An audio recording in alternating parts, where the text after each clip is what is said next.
Oke, lanjut di part 3 ya. Jadi tadi di part 2 kita sudah mulai masuk untuk inti materi dari SMK 3 ini. Udah masuk ke plan dan ke do.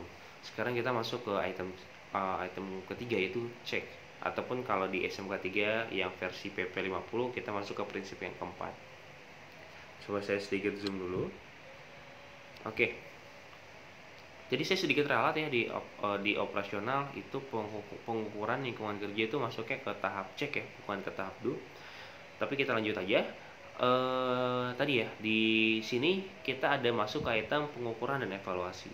Jadi setiap lingkungan kerja nih sebelumnya kita mapping ya. Kira-kira di tempat kerja kita perlu dilakukan pengukuran lingkungan kerja apa aja nih? Apakah pencahayaan perlu atau kebisingan perlu, kemudian ada getaran perlukah, kebauan perlukah, ataupun air minum dan air limbah yang lain perlu diukur atau tidak. Nah, ini masuk ke tahap item check seperti itu. Jadi ada pemantauan dan pengukuran lingkungan. Jadi lingkungannya apa sih di sini maksudnya Pak? Lingkungan yang dimaksud adalah lingkungan kerja ya, bukan lingkungan dari sistem manajemen lingkungan, beda lagi. Tapi di sini adalah yang dimaksudkan adalah lingkungan kerja. Salah satunya tadi kebisingan, kebauan, pencahayaan, radiasi dan lain-lain. Jadi di sini masuk dalam item pengukuran dan evaluasi. Apakah ada yang over atau melebihi NAB atau nilai ambang batas atau enggak? Kalau melebihi, apa upaya yang perlu dilakukan? Ini harus tertulis dalam item pemantauan dan pengukuran lingkungan kerja. Kemudian ada inspeksi K3, itu untuk memastikan bahwa semua program kerja yang sudah kita lakukan, kegiatan operasional yang berjalan dengan baik sesuai dengan kaidah K3 yang sudah ditentukan oleh perusahaan. Kemudian ada tindakan pencegahan dan perbaikan. Perbaikan ini kalau ada hal yang nggak sesuai ataupun terjadi kecelakaan kerja atau penyakit akibat kerja. Jadi ada hasil investigasinya nih dan hasil perbaikannya. Hasil perbaikan dan hasil pencegahan ini harus disampaikan kepada seluruh level, terutama orang yang kerja di sana. Misal ada kecelakaan di area A atau di area curing misalnya, di area pemasakan. Nah, di sana harus di-share nih hasil kecelakaan kerjanya di area dia ataupun di area yang lain sebagai upaya pembelajaran yang berhubungan. Jadi biar ada corrective action impact ataupun pembelajaran dan juga ada perbaikan untuk semuanya seperti itu. Dan yang terakhir ada internal audit. Di internal audit ini ada dua ya. Kalau di sini kita masuk ke internal audit yang internal dulu. Jadi ada internal audit. Tadi maksud saya kira audit ya, tapi ternyata internal audit. Jadi internal audit dilakukan oleh internal perusahaan ya, yang tentunya orang yang melakukan audit itu harus sudah mempunyai kompetensi seperti itu, minimal dia punya training, sudah pernah mengikuti training untuk internal audit. Jadi apa aja Pak yang dilakukan dalam atau yang dicek dalam internal audit? Ya semuanya, dari plan do check actionnya apakah sudah berjalan dengan baik atau enggak, seperti itu. Jika ada kendala, ada apa aja di sana. Jadi di internal audit ini yang punya peran penting nih untuk memfilter apa aja sih yang perlu dilakukan perbaikan. Karena yang namanya sistem manajemen sifatnya continual improvement atau tindakan yang berkelanjutan. Jadi nggak ada nih sistem yang sistem kita sudah bagus, kita nggak perlu perbaikan, itu nggak ada. Semua sistem manajemen sebagus apapun pasti punya kekurangan yang perlu dievaluasi. Nah, yang evaluasi ini harus orang yang independen ya. Jadi misal saya adalah orang dari departemen A, saya nggak boleh nih mengaudit di departemen A juga. Saya harus mengaudit di departemen C, B atau departemen lainnya untuk menjaga independensi. Jangan sampai yang mengaudit ya orang-orang itu juga. Jangan sampai seperti itu, karena nilai dari independensinya akan hilang.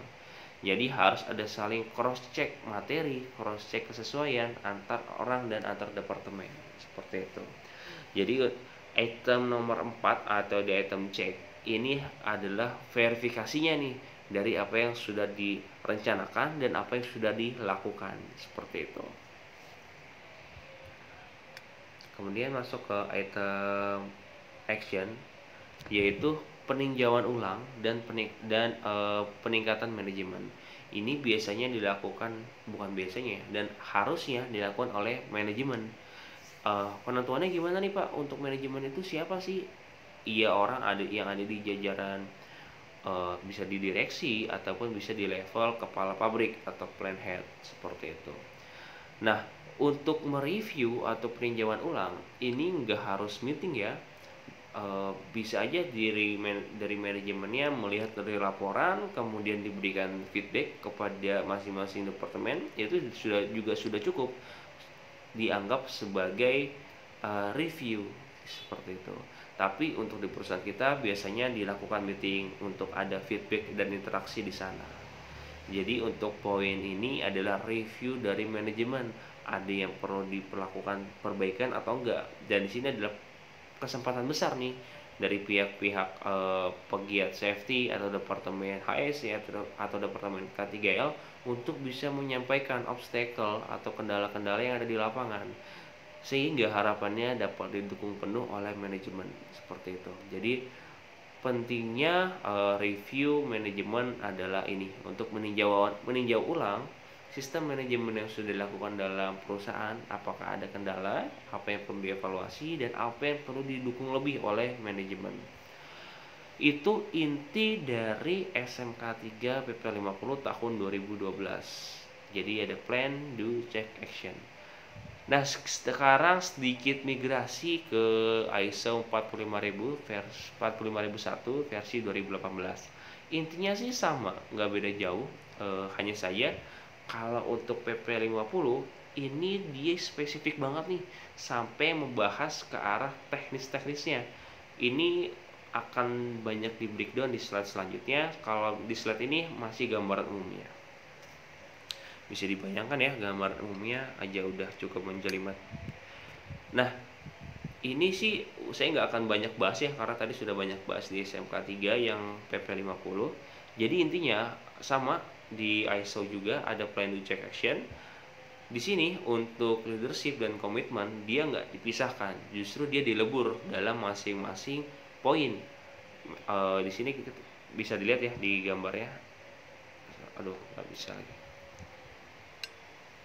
Saya jelasin aja deh ya. Jadi di poin nomor 5 itu ada leadership and worker participant. Itu ada leadership di sana punya singgungan, ada punya peran juga di poin planning, di poin support dan operation, ada di poin nomor 9 dan poin nomor 10. Kemudian di sini semua skupnya punya peran ya. Jadi semua leadership ataupun komitmen semua dilebur di sini. Kalau yang SMK 3 ditonjolkan di awal, tapi sebenarnya akan berimpact juga melebur di dalam. Tapi kalau di sini dia nggak ditonjolkan di awal, tapi ada punya poin-poin penting leadership dan komitmen di masing-masing kategori. Sebenarnya sama, hanya beda pengemasannya aja seperti itu. Jadi intinya sama ya, hanya saja perbedaannya untuk SMK 3 yang versi pemerintah dan versi ISO. Poin utama yang saya soroti adalah ini sih. Kalau di ISO dia setelah masuk di sebelum masuk ke poin leadership, dia punya mapping yang lebih luas tentang konteks organisasinya. Jadi si perusahaan harus punya mapping dulu nih untuk isu-isu internal, isu-isu eksternal yang berhubungan dengan ketiga. Misal, kita punya isu internal tentang ketiga, isu apa aja nih, di list isunya apa aja, pihak yang berhubungan siapa ya, di list apa aja. Jadi ini mapping yang lebih luas sebelum kita masuk dalam penerapan SMK 3, kurang lebih seperti itu. Jadi untuk part 3 sampai sini dulu ya, nanti kita lanjut ke part 4. See you.